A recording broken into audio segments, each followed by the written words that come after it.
इतने बुलंद हैं किसी के, तो परिस्थितियां उनके ऊपर कोई भी इफेक्ट नहीं डाल पाती हैं, उनको सक्सेस मिल ही जाती है। आज मैं जिनका टॉपिक कवर कर रही हूँ वो है Richard Branson. Hello friends, my self Shalini from Bangalore. अगर हम रिचर्ड ब्रांसन की बात करें तो इनका जन्म हुआ था 1915 में, 50 में ब्रिटिश फैमिली में हुआ था। ब्रिटिश फैमिली में पैदा होने के कारण इन फैमिलीज में क्या होता है कि ये बच्चों को इंडिपेंडेंट बनाने के ऊपर बहुत जोर देते हैं। तो रिचर्ड ब्रांसन के ऑटोबायोग्राफी में उन्होंने मेंशन किया कि उनकी 2-3 घटनाएं बचपन की ऐसी है जिनका आगे के उनके करियर पे बहुत बड़ा इफेक्ट आया, क्योंकि उन 2-3 घटनाओं से उनका कॉन्फिडेंस बहुत बूस्ट हो गया।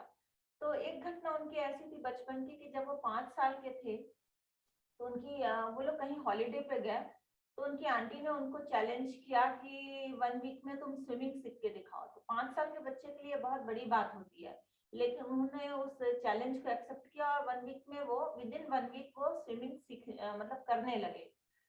उसके बाद एक और घटना हुई, उसके बाद क्या हुआ, उनके जब वो 8 साल के हुए तो उनके फादर ने उनको बोर्डिंग में डाल दिया ताकि उनका कॉन्फिडेंस बूस्ट हो। देन जब वो 11 ईयर के हुए तो उनकी मम्मी, उनकी फैमिली ने उनको उनके रिलेटिव के यहाँ साइकिल से जाने के लिए बोला और मतलब अकेले जाने के लिए बोला, वो भी 80 किलोमीटर दूर था और विदाउट टेलिंग मतलब उनको एड्रेस भी नहीं दिया। उनको बस ऐसे ही जाने के लिए बोल दिया जिससे उनका दिशा ज्ञान मजबूत हो और उनका कॉन्फिडेंस बूस्ट हो। अब अगर हमारे इंडिया में हम देखें तो हम अपने बच्चे को बाहर भी जरा सा झांकने भी जाएगा तो हम अंदर खींच लेते हैं कि भाई कहीं कुछ हो ना जाए या कुछ मिस हैपनिंग ना हो, तो कॉन्फिडेंस हम बहुत ज्यादा लो कर देते हैं। बट इनके केस में क्या हुआ कि इनकी फैमिली ने इनका कॉन्फिडेंस बहुत बढ़ाया, जबकि स्कूलिंग इनकी अच्छी नहीं थी, ये एकेडमिक बहुत ही वीक था, क्योंकि इनको एक प्रॉब्लम थी जिसको बोलते हैं डिस्लेक्सिया।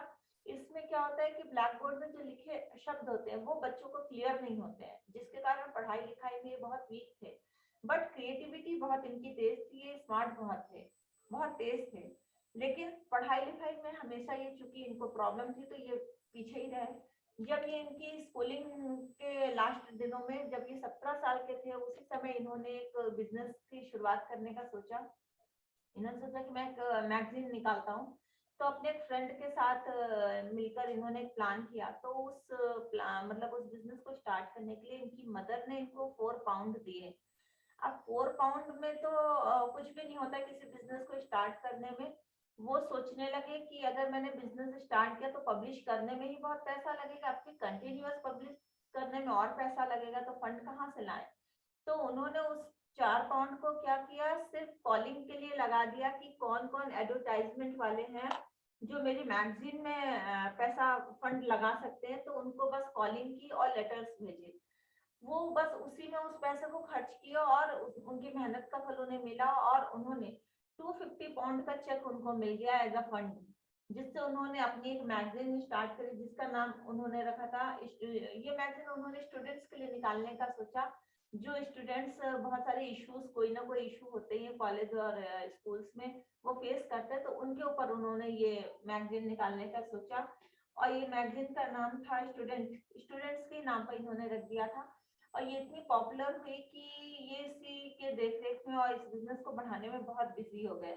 और 1969 मतलब उसके पहले ही इन्होंने स्कूलिंग इसी कारण से छोड़ दी, क्योंकि इनका बिजनेस मैगजीन, स्टूडेंट मैगजीन का बहुत ज्यादा आगे बढ़ गया था।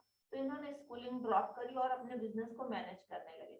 देन 1969 टू 71 में इन्होंने ये देखा कि जो भी लोग इनके मैगजीन के उसमें जो स्टूडेंट्स वगैरह काम करते हैं, कलीग्स और जो जो भी इनके फ्रेंड्स वगैरह और जो पढ़ते हैं, वो सभी म्यूजिक में बहुत इंटरेस्ट लेते हैं। इन्होंने पाया कि जो लोग पैसे खर्च नहीं करना चाहते वो भी म्यूजिक के नाम पर या कैसेट्स लेने के नाम पर पैसे खर्च कर देते, तो इन्होंने अपना एक और बिजनेस म्यूजिक की तरफ डालने का सोचा। और तब इन्होंने वर्जिन मेल ऑर्डर नाम से, तब वर्जिन नाम इनका आया और इन्होंने ये कंपनी की शुरुआत करी। और इन्होंने इसमें भी काफी कस्टमर्स अपने मैगजीन के थ्रू इन्होंने बहुत अपनी पब्लिसिटी की इस म्यूजिक को लॉन्च करने के लिए। और बहुत सारे कस्टमर्स ने पैसे जमा करे, उसी पैसों से इन्होंने रिकॉर्ड्स खरीदे और कैसेट्स खरीदा और फिर कस्टमर्स को भेजने लगे। ये सर्विस पे बहुत ध्यान देते थे और लोगों को एनवायरमेंट अच्छा देते थे, मतलब किसी भी चीज में ये खुद भी सर्विस देने पहुंच जाते थे। फिर 1971 टू 83 की बात है, जब इन्होंने फिजिकल एक मतलब अपना म्यूजिक का एक ऑफिस खोलने का सोचा। वो ऐसा समय था जब इनको ऑफिस खोलने के लिए पैसा नहीं था, जहाँ ये मेन जगह में खोलना चाहते थे। तो उन्होंने वहां के ओनर को एक ऑफर दिया। उन्होंने कहा कि मैं रेंट तो नहीं दे पाऊंगा, बट मैं जो ये स्टोर खोलने जा रहा हूँ वहां पे इतनी भीड़ आएगी कि वो शू उस ओनर की दुकान जो थी, शॉप थी, वो शूज की थी। तो उस ओनर से इन्होंने बोला कि आपको मैं रेंट तो नहीं दे पाऊंगा, लेकिन जो स्टोर मैं खोलूंगा उसमें इतनी भीड़ आएगी कि आपके जो शूज अभी बहुत कम बिकते हैं उसकी मतलब कि बिक्री 3-4 गुना ज्यादा हो जाएगी, और आप उसी को मेरा रेंट समझ लीजिएगा।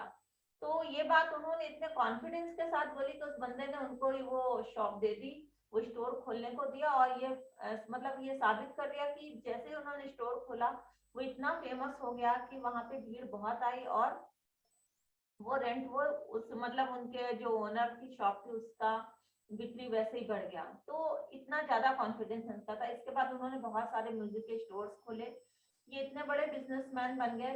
और ये किसी भी बिजनेस को बहुत कम लागत से शुरू करते थे, ऐसा नहीं कि बहुत ज्यादा पैसे से, बहुत कम लागत से शुरू करते थे। और इन्होंने बहुत सारे बिजनेस में अपना नाम आगे बढ़ाया, जैसे virgin hotels, virgin mobile, virgin mega store, virgin Atlantic aeroplane, virgin limited edition, virgin hyperloop one, galactic.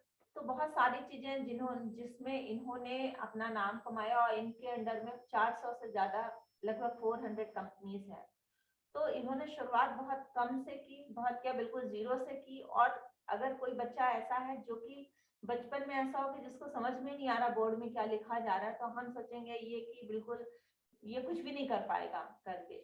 लेकिन हम कह नहीं सकते, अगर बच्चे का कॉन्फिडेंस बहुत अच्छा और हम उसको दबा नहीं रहे हैं तो वो कुछ भी कर सकता है। तो कॉन्फिडेंस बूस्ट करना बहुत जरूरी है, रादर देन एजुकेशन। एजुकेशन भी अच्छी है, बट बहुत सारे एजुकेटेड लोग ऐसे हैं जो सिर्फ जॉब में फंसे रह जाते हैं। बट इनको देख के ऐसा लगता है कि इनका कॉन्फिडेंस इनकी फैमिली ने इतना ज्यादा बूस्ट किया कि ये इतना आगे चले गए। Thank you.